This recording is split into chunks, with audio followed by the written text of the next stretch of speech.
I'm back again to show you another method for creating a differentiated assignment in Canvas. And this time, I'm going to come into Assignments. Now for this one, it's sort of an extension of what I showed in the last video, but here we're going to set up an assignment that is only for certain students. So it's not as though the entire class is going to do this one assignment, and like we had in the last one where we need to get an extension of time. Here we're actually going to really set up two assignments. One that will be for the majority of students in the class, and then a second assignment that would be differentiated, that would be set up for just select students. So what I'll first do is come in and say I'll create an assignment, and I will just call this assignment A.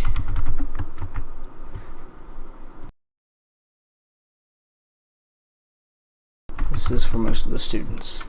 Alright, so come down here. What I'm focusing on is how we do assign this to things. So, here we've got it assigned to everyone, and a lot of times you might not know ahead of time. If you're creating things before the semester, you may just, like I do, set everything up and it's already assigned to everyone, and we'll save and publish that.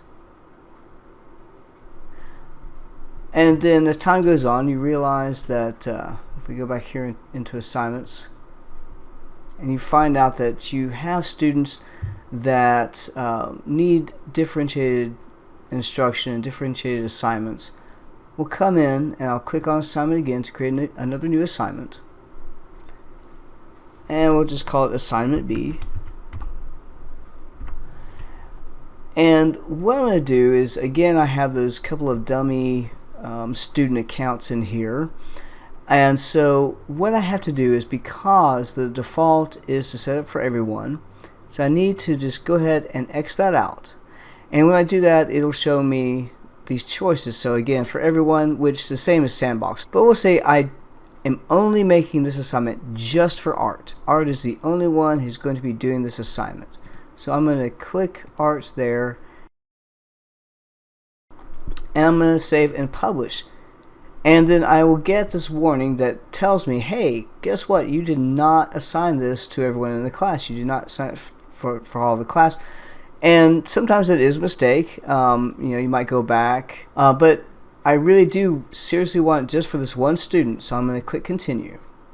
And so if I want to check on these as to how it's been set up, is I need to check in the gradebooks, just to make sure that it does show up and that it is only there for this one student. So here again, basically the three dummy accounts here. So when there is a blank or a white colored table cell, with this dash in here, right, it tells me that that is available for that student. So we can see that all assignments are available for Art. The grayed out boxes, though, show that this assignment here, this assignment B, has not been assigned to these students, so it will not factor into their course grade or anything else. But what this does also show me is that I do have assignment A. Art is also being held accountable for that. So if it's truly where I had created this assignment B because this student needed a differentiated assignment, and will not be doing assignment A, there are a couple of things that I could do for this. One is just I can come in and kind of click over here on the side, so it pops open for some kind of grade, but I don't really want to put any kind of grade in there.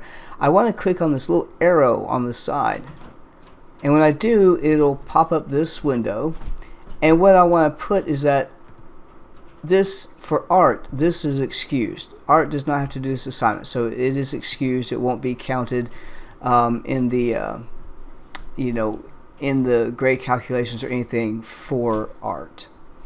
But if I don't want to necessarily do that part of it, there's another way to do it. So I can just say none to undo that. Right? It takes that away. The other way to take care of this, and of course, being in the gradebook, if I want to get to the rest of the class, I need to click on this menu bar. And I'll go back to assignments. I'll go back to that assignment A.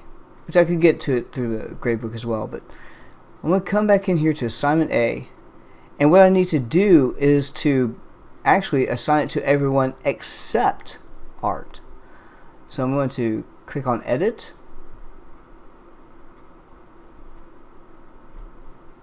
and when I come down, of course, what happens is that as opposed to this assigning to everyone, I click that, and then what I would have to do is choose all the students aside from art, which again, this one being not a real course, does not have a real long list of students. But what I could do is choose all of the other students except for the one that I want to exclude from it, and make that due. So I could do the due date and all of this, and then just like the other, I'll save, and again it will come up with this warning, and I tell it to continue.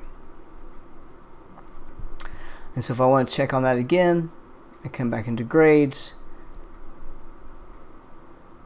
and here I see that it has, and actually it's not been assigned to test student either, but it's not been assigned to art, and whereas instead art will be doing this assignment as opposed to this one here.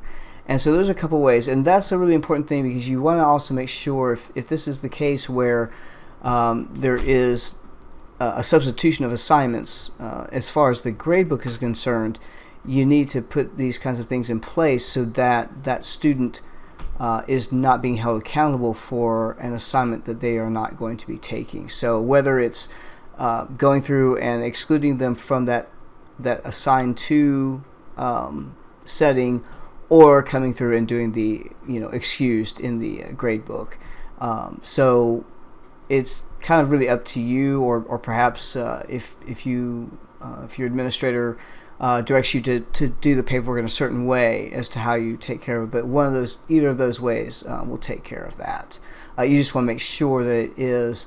And also, the thing that I like about doing it this way of having it not even show up is that then it does not put the student, it doesn't confuse them as to whether or not they have to do that thing, because you might not think about excusing in the grade book until the time comes that it's already been due, and students have put assignments in there. So the nice thing is that in this sense, the assignment doesn't even show up for the student in the grade book.